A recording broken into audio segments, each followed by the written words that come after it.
Hi friends, എല്ലാവർക്കും എൻ്റെ ചാനലിലേക്ക് വീണ്ടും സ്വാഗതം. ഞാൻ ഇന്ന് റെഡിയാക്കാൻ പോകുന്നത് ഒരു ഇൻസ്റ്റന്റ് വട റെസിപ്പിയാണ്.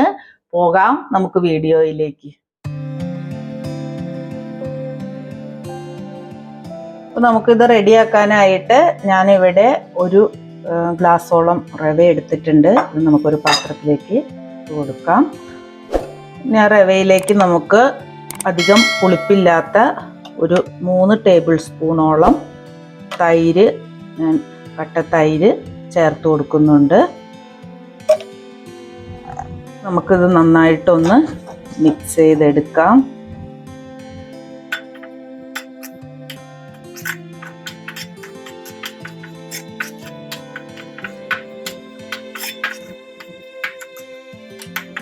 നമുക്കിതൊരു 10 മിനിറ്റ് ഒന്ന് മൂടി വയ്ക്കാം. ഇതൊരു ഉഴുന്നുവടയുടെ പരുവത്തിന് വേണം നമ്മളിതൊന്ന് മിക്സ് ചെയ്തെടുക്കാനായിട്ട്. അപ്പം നമ്മൾ റവയും തൈരും കൂടി മിക്സ് ചെയ്ത് വെച്ചിട്ട് ഒരു 10 മിനിറ്റിന് കൂടുതലായിട്ടുണ്ട്. ഇനി നമുക്കിതിലേക്ക് ചേർത്ത് കൊടുക്കേണ്ട സാധനങ്ങൾ, ഞാനൊരു ടേബിൾ സ്പൂണോളം കോൺഫ്ലവർ എടുത്തിട്ടുണ്ട്. അത് നമുക്കിതിലേക്കൊന്ന് ചേർത്ത് കൊടുക്കാം. അതുപോലെ ഒരു നുള്ള് ബേക്കിംഗ് സോഡ ഞാനിവിടെ എടുത്ത് വെച്ചിട്ടുണ്ട്, അത് ചേർത്ത് കൊടുക്കണം. അതിനുശേഷം ഇതിലേക്ക് നമുക്ക് സവാള ചെറുതായി കൊത്തിയരിഞ്ഞത്, മല്ലിയില, കറിവേപ്പില, ഒരു ചെറിയ കഷ്ണം ഇഞ്ചി, ഞാൻ അധികം എരിവില്ലാത്ത മുളക് പൊടി ഒരു 1/4 ടീസ്പൂണോളം ഇതിലേക്ക് ചേർത്ത് കൊടുക്കുന്നുണ്ട്. അതുപോലെ നമുക്ക് ആവശ്യത്തിനുള്ള ഉപ്പ്. ഇനി നമുക്കിത് നന്നായിട്ടൊന്ന് മിക്സ് ചെയ്യണം. ഇതൊരല്പം ഡ്രൈ ആയിട്ടാണ് ഇരിക്കുന്നത്. ഇനി നമുക്കിത് നന്നായിട്ടൊന്ന് അല്പം വെള്ളം കൂടി ചേർത്ത് നന്നായിട്ടൊന്ന് നമുക്കിത് മിക്സ് ചെയ്തെടുക്കാം.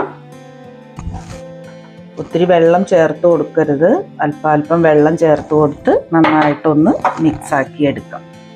ഇനി നമുക്ക് പൊരിച്ചെടുക്കാനായിട്ട് കയ്യിലൊരല്പം എണ്ണയോ വെള്ളമോ എന്തെങ്കിലും പുരട്ടി നമുക്ക് ചെറിയൊരു ബോളായിട്ട് ഉരുട്ടിയെടുക്കാം. അതിനുശേഷം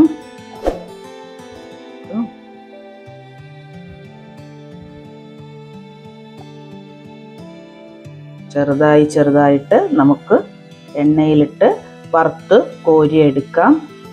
എണ്ണ ചൂടാക്കി വെച്ചിട്ടുണ്ട്, നമുക്കതിലേക്ക് ഇട്ട് കൊടുക്കാം. ഇതുപോലെ ഓരോന്നും നമുക്ക് ചെയ്തു കൊടുക്കാം.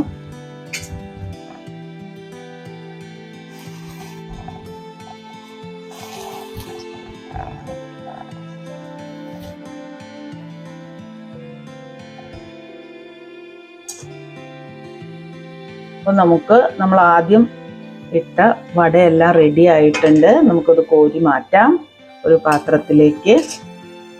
ഇത് വളരെ പെട്ടെന്ന് ഉണ്ടാക്കിയെടുക്കാം. നമുക്ക് വീട്ടിൽ ഉഴുന്നൊന്നും വെള്ളത്തിലിടേണ്ട ആവശ്യമൊന്നുമില്ല. ഒരു ഗ്ലാസ് റവ വെച്ച് ഞാനൊരു 8 വട റെഡിയാക്കിയിട്ടുണ്ട്. വളരെ സോഫ്റ്റുമാണ്. അപ്പോൾ എല്ലാവരും ട്രൈ ചെയ്യണം. അപ്പം നമ്മുടെ വളരെ സോഫ്റ്റായിട്ടുള്ള റവ വട ഇവിടെ റെഡി ആയിട്ടുണ്ട്. ഇത് തേങ്ങാ ചട്നിയുടെ കൂടെയോ തക്കാളി ചട്നിയുടെ കൂടെയോ ഒക്കെ നമുക്ക് സെർവ് ചെയ്യാം. അപ്പോൾ എല്ലാവരും ട്രൈ ചെയ്യുക. ചാനൽ ഇഷ്ടമാകുകയാണെങ്കിൽ സബ്സ്ക്രൈബ് ചെയ്യുക. അപ്പോൾ ഇനിയൊരു വീഡിയോയിൽ കാണുന്നവരേക്ക് ബൈ.